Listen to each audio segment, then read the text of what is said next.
Test 1, 2. We sound good, guys? Let me know in the chat if we sound good. Oh, yeah, 25 waiting. Okay, we sound good.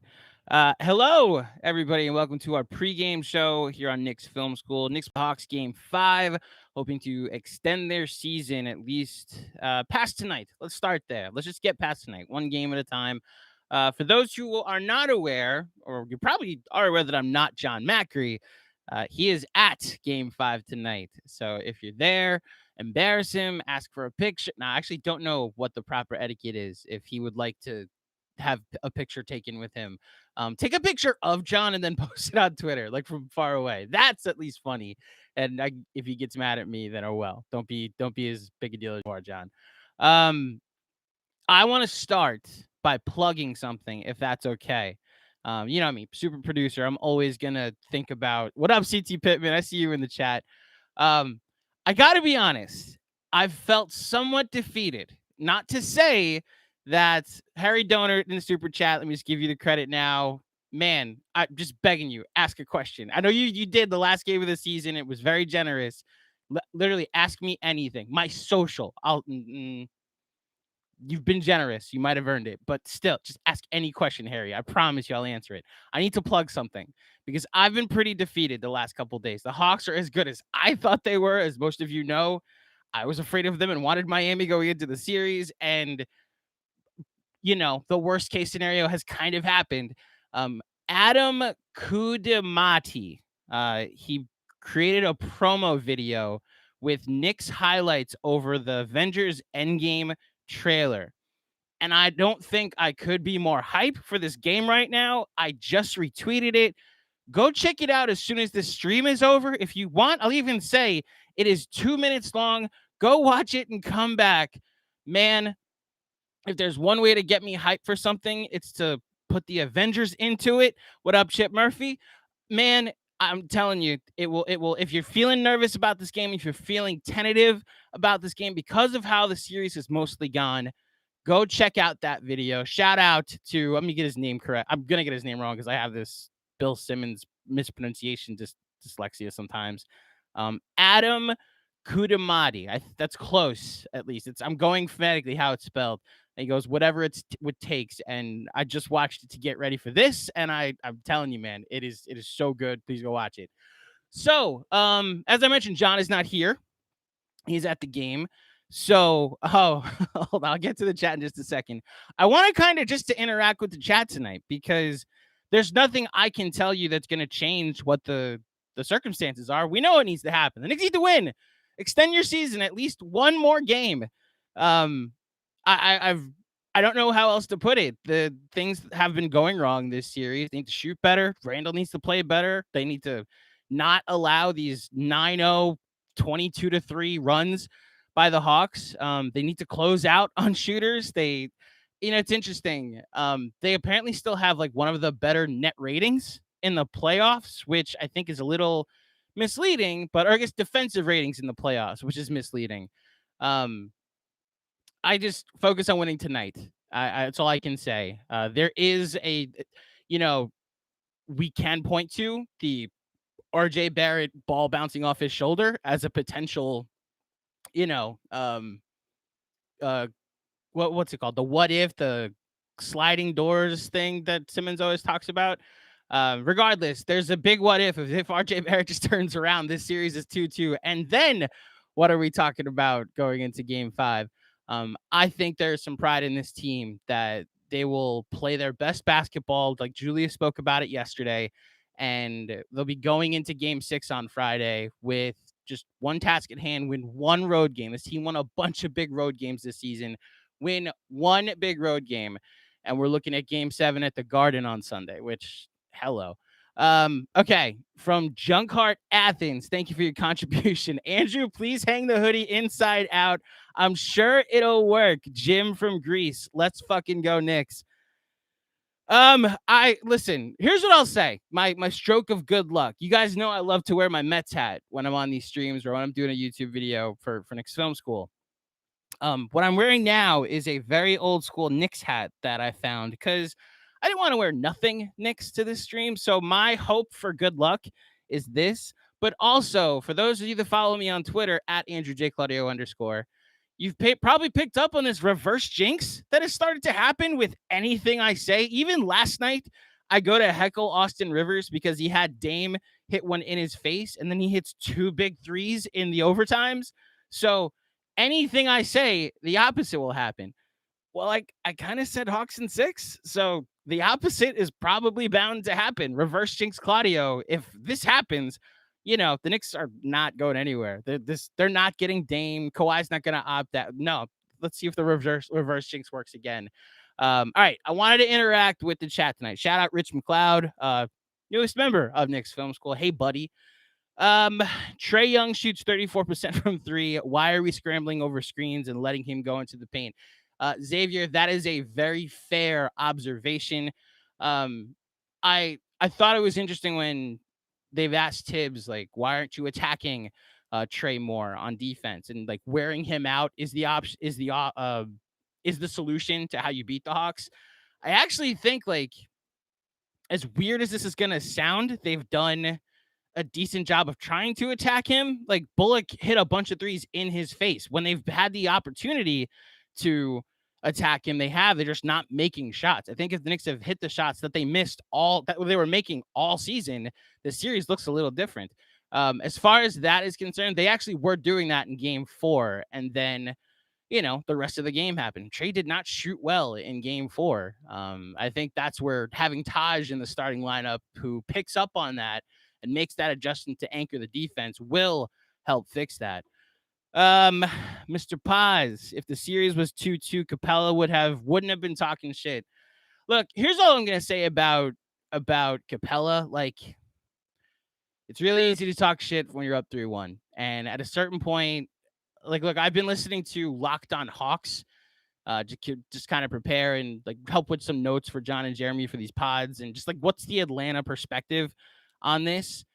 And they felt so disrespected coming into the series. The national media, the ESPN hot takers, saying that 15 out of 18 people picked the Knicks to win this. Picked the Knicks to win the series. One person picked the Knicks to win in 5. This is a Hawks team that's 32-12 in their last 44 games, or since McMillan took over. This is a Hawks team that's 20-2 in their last 22 home games, and the clear-cut Randall is the best player in the series going in. They felt disrespected. That Trae, already gets the shit that he a lot from the national media because of like Luka getting traded for him. They're really protective of Trae, as Chris said on our pod yesterday. So Atlanta is kind of feeling themselves right now. They've dominated most of the series. I will say, like, not doing it from, like, Giannis said that line about the Heat, like, we didn't want to play with our food, and it was so gangster because they had already won. But, I thought Capella might have jumped the gun a little bit. And if they win tonight, like, you can talk shit all you want. You won the series. You won 8 running away. But wouldn't it be interesting if we made a legend out of Clint Capella and his comments, because the Knicks got motivated? Mark Berman asked a question and pissed off RJ Barrett, and then he had the best playoff game of his career. Like, this is the stuff that goes on the DVD at the end of the season. So we'll see. We Hear chant is now. RIP Obit. I don't know what the RIP Obit mean, but if there's We Hear chants in the garden, that's awesome. CPM, remember, people, Andrew will always love us when Macri doesn't. LGK. Of course, guys. I will always be here for you. I was this close to quoting Friends, but I will not do that on this post game. Let's see. What's going on with Mitch on social media? Management holding him back to prevent injury. Your guess is as good as mine. I just think it's important to remember with Mitch that he is 22, 21. And I know because these guys are millionaires that we think that they're much more mature than they're supposed to be. But sometimes you're just 22. You don't know how to behave sometimes, but you don't get your way. I think he wants to play in the series, and they're not doing it because they don't want to put him out there, and then he gets hurt on yet another fluke injury, because this is desperation time. And something that is like true from around I knew that RIP Adrian. I knew that RIP meant rest in peace and obit men obituary. I didn't know what the so we hear chant is now means. Okay, I lost my train of thought. The league is tentative to force guys to play through injuries now because of what happened to KD. Um, Myers in Golden State has talked about like the biggest regret he has is like really urging Durant to play in Game 5 against Toronto because it ended up being the last game he ever played for the Warriors. That's not how he wanted his time there to end. So I think and this is just pure speculation, but I think what this might confirm is that Mitch is probably going to be here next year no matter what. They're either going to pick up his option or give him some type of extension next season, which we'll see. Keeping him out of this playoff series lets me know they have long-term plans for him. At least gives me the indication that they have long-term plans for him. So we'll see. Let's see. More in the chat. Guys, how are you feeling about this game? I really want to know. Like, what's the overall confidence level in all of you guys? Like, are we nervous? Are we excited? Are we panicking? Are we eating chicken cutlets? Are we drinking already? What's the plan for tonight? You're welcome, Wolfgang. I don't want to give up any young pieces for whoever is available. We can build this thing up properly. So I think that's a hint in reference to everybody saying feeling good. Definitely drinking some beers tonight. I like it. Not nervous. Knicks will win tonight. I like it. Tibbs with his back against the wall. Does he play Frank? No. I think it's a Hawks fan saying that oh, thank you, Rich, for adding context.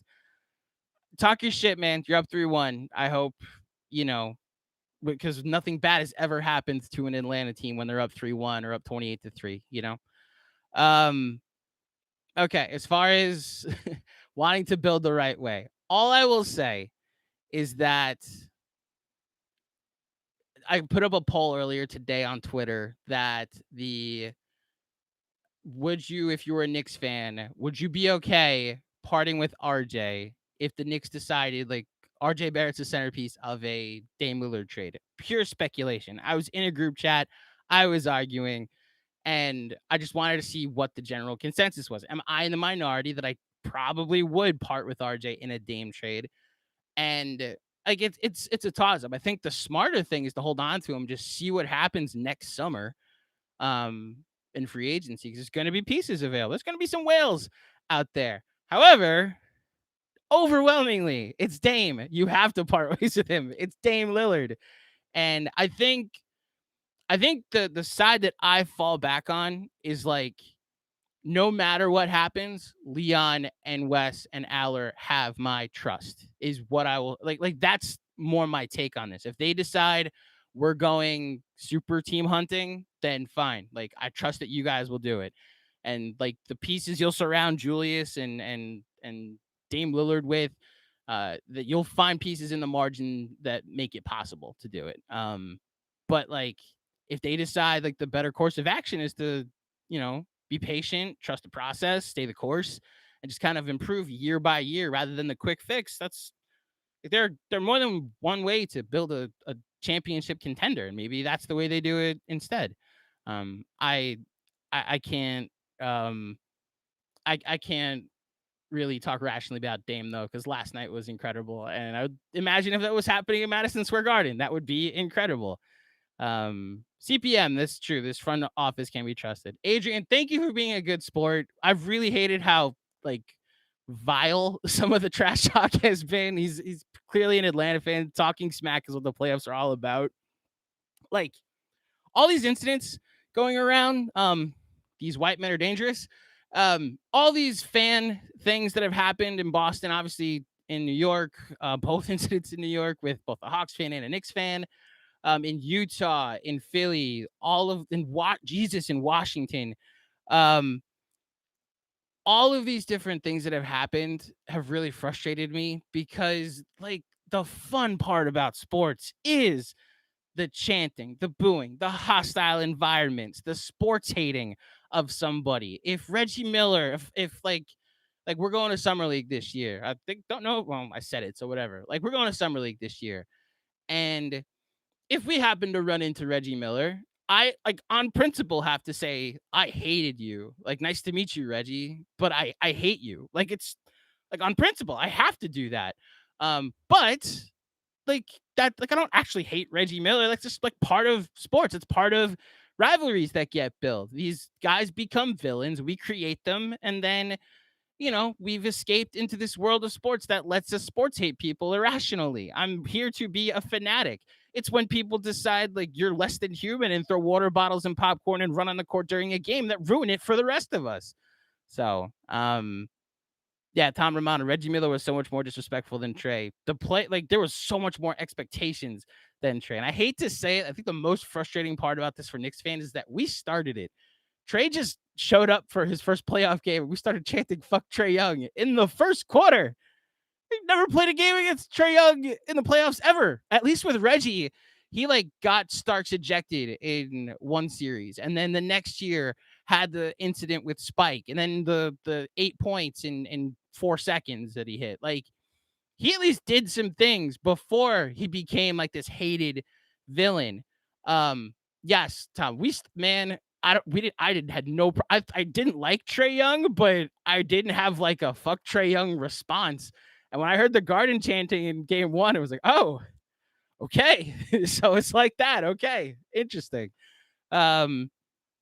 Miles Roach, shooting doesn't decline as much as athleticism. You still have to guard 37-year-old Dame at the logo. I don't we're at the point where guys play into their mid 30s and still have a hint of athleticism. Yeah, I'm not putting a timeline on Dame Lillard's prime, if that's me at least. Let's see. What else we got here, guys? What's the drink of choice tonight? How's that? Oh, CT Pittman, hold on. We gutted the team for Melo, and where did that get us? I'll push back a little bit because like it made them a contender in 2013. Now, what happened after that is front office incompetence, which is like the main point of this. Like, I agree. Like, they could have held on to some assets and saw if Melo would have come in the offseason in 2010. But like that was headed into a lockout. You didn't know what like guys were getting their money when they could have. So who knew? They were still like a contender, a 2 seed, a 54 win team that was, let's see if I'm remembering right, 4-2 against the 2 teams that made the finals that year. They have 3-1 against Miami. Oh no, 5-1 because they beat the Spurs twice. So I can't even like fault them for trying to go for it then. However, I go back to front office incompetence as why I trust them making a Dame Lillard trade more. Like, see, like I agree with you, CT. Like, if they decide to stay the course, I'm fine. But I can't say this is the Melo trade all over again if they were to do something like that, because I trust this front office already has earned my trust. They have a reputation around the league, which at this point I respect even more so. So that's more where I go with this. If they decide to tear it down and go for it, I trust that the move after that will make sense. I trust that it won't be like a 3-year thing, and then all of a sudden we're tanking to help improve the Nuggets pick so they can take Jamal Murray. Like, part of the reason that the Clippers trade made sense, the Lakers trade made sense, the Bucks trade made sense, and the Nets trade made sense, and all these future first and pick swaps all made sense, is because you expect that those teams plan on being in the playoffs for years to come. So those picks are in the late 20s. They're still assets, but they're not lottery picks like they became in the first Brooklyn trade or in this hypothetical Melo trade, or not even hypothetical, this literal Melo trade. It's trust in the front office is more where I'm leaning with this.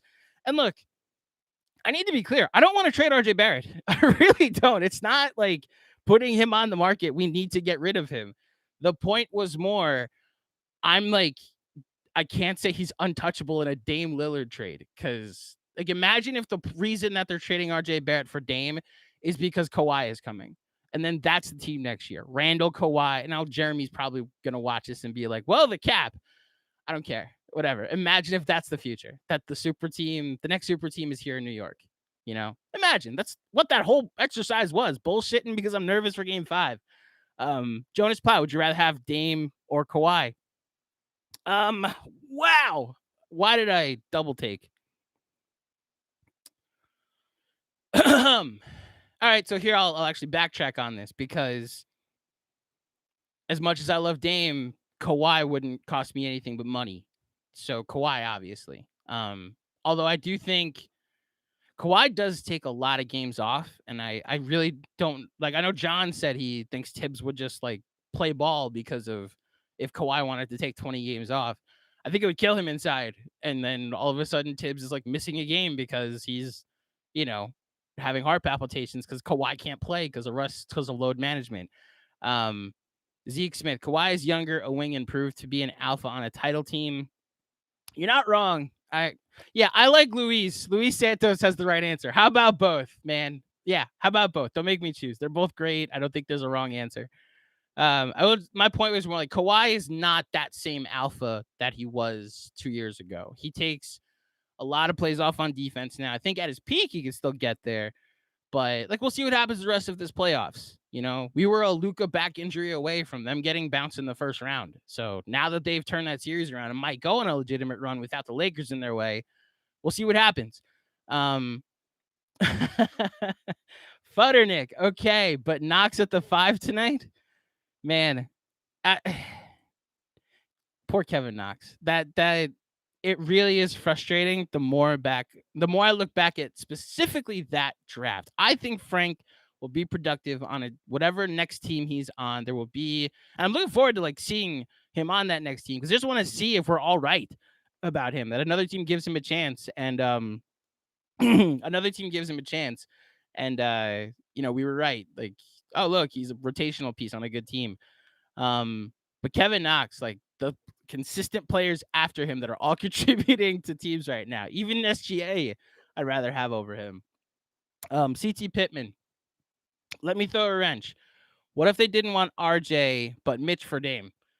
What do you do, Claudio? Buy Mitch. Centers are extremely replaceable. I like Mitch, don't get me wrong, but like centers are a dime a dozen. Listen, hold on a second.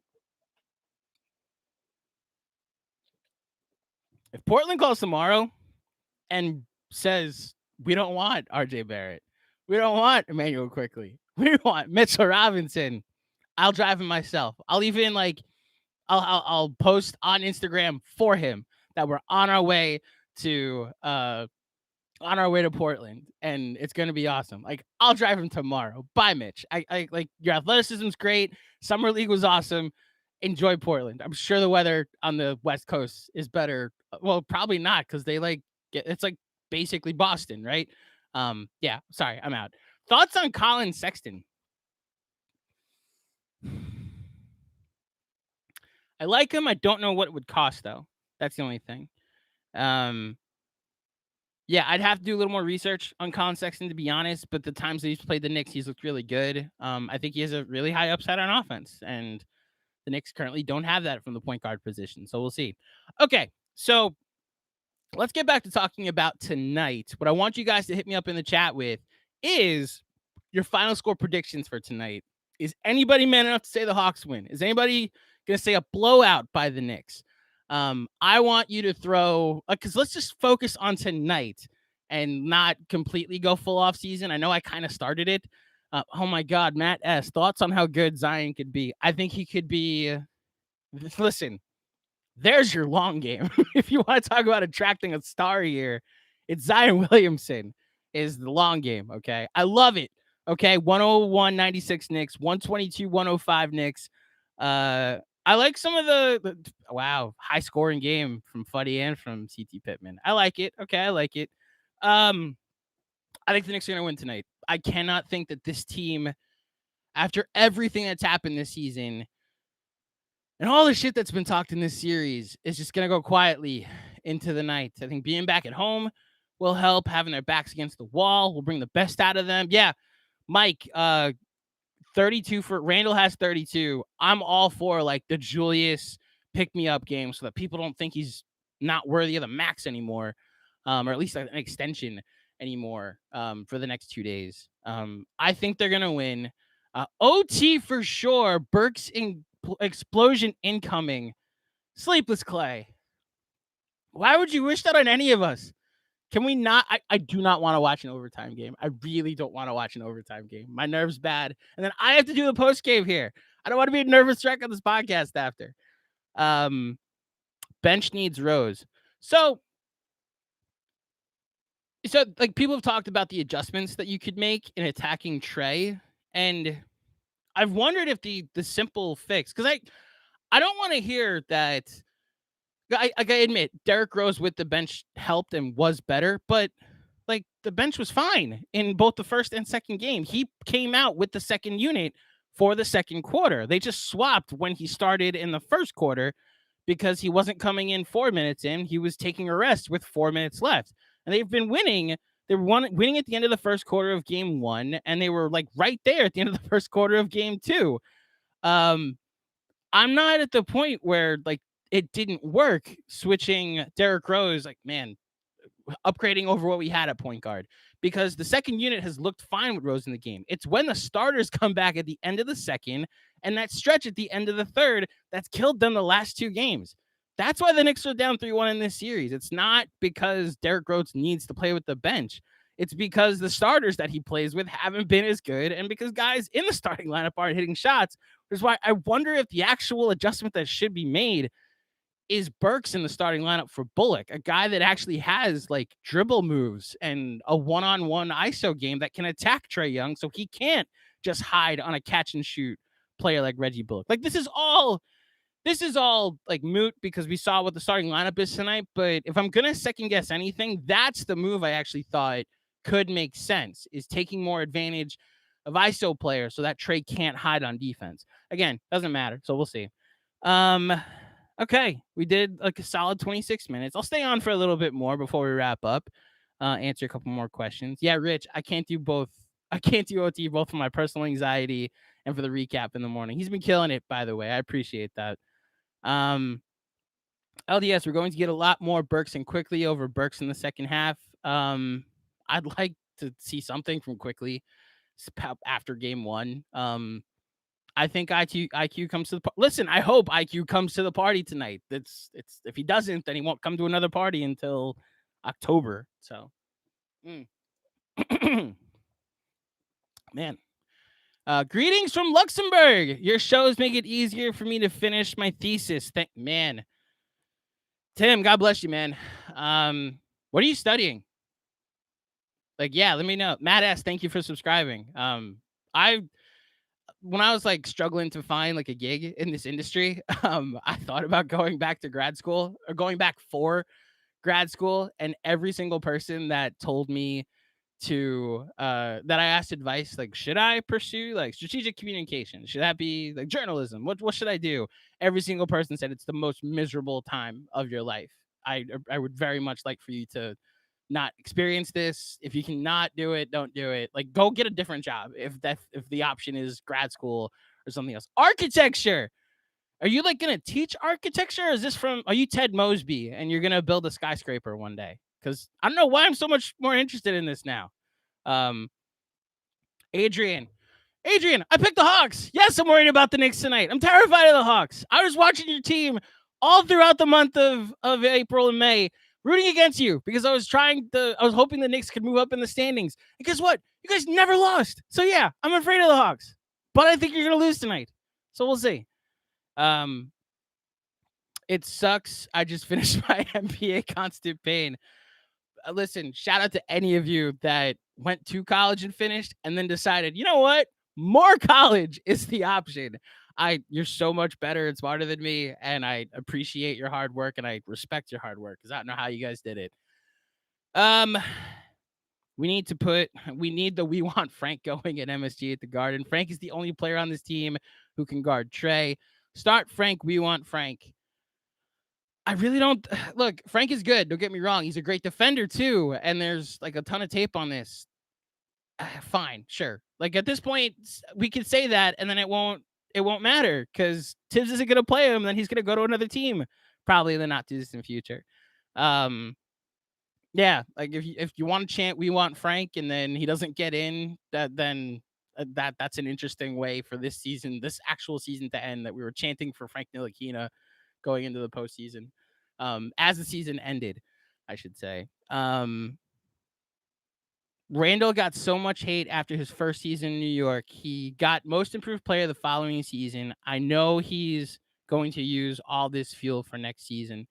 Randall in a couple of his interviews, I forget whether if it was the one with JJ Redick on his pod or with Woj on his pod or one of the different interviews, because weirdly it felt like the Oscars where he was literally campaigning for an all NBA spot or for most improved player. But he said like the thing he enjoys more than anything else is the off season and getting better. And like that was intriguing to me. Like the work that he enjoys. It was okay. So like the results that you're seeing this year are cool, but you actually want to get better. Now imagine if he has a full off season with a roster that's in place and they get a real point guard. So that's why, like, look, I think the Knicks are going to win tonight, but win or lose, there's like so much to look forward to in the future and the potential of what this team could become next year. But yeah, we're not there yet. We're going to win tonight and then we'll see what happens on Friday, because I'm excited about the prospect of, adding to the Atlanta sports curse and the Atlanta sports resume of disappointment. Okay, I think that's going to do it for me today. Oh, hold on. CT asked one more question. Do you think that Tibbs is as stubborn as the Wolves fans were saying to us? Yes. The evidence is in the fact that Elfrid Payton started every game that he was available for this season and then 2 playoff games. The evidence is in a lot of other things that Tibbs just does not want to change. And like, that's fine. I think once he gets better players, it'll be easier for him to make adjustments because he'll have more options to adjust to. We'll see. Like Chris Dunn's the example that gets used a lot by by Wolves fans, because he was like there quickly, would have like a couple of good games and then never got burned.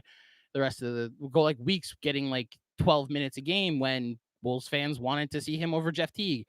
And we'll see how Tibbs is. I have no complaints about Tibbs though. What's happened this season is a revelation.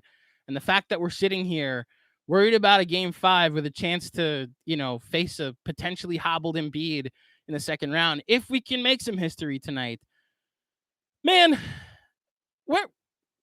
I haven't looked at Tankathon in months. Thank you, Tibbs.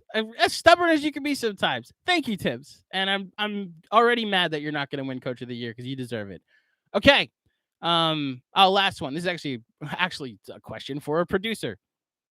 Lovey, is Knicks Film School planning on doing weekly pods for the off season? Absolutely. I think we're going to take a mini break once the playoffs end. So, late July after the parade, we have that break before the draft, and then there's free agency, which is on my birthday. We'll have pods all throughout the summer. We have some content also kind of lined up for the summer, like pre-planned content. So yeah, stay tuned with us all throughout the summer. We are going to take like a week off at some point, but knowing John, he'll text me the first day of that week off and say, hey, I just booked 3 people for tonight, which that's the drive of one Jonathan Macri. Okay, guys, good luck. Deep breaths. Be responsible. Drink responsibly. We got this. I'll see you after we win tonight. Talk to you later.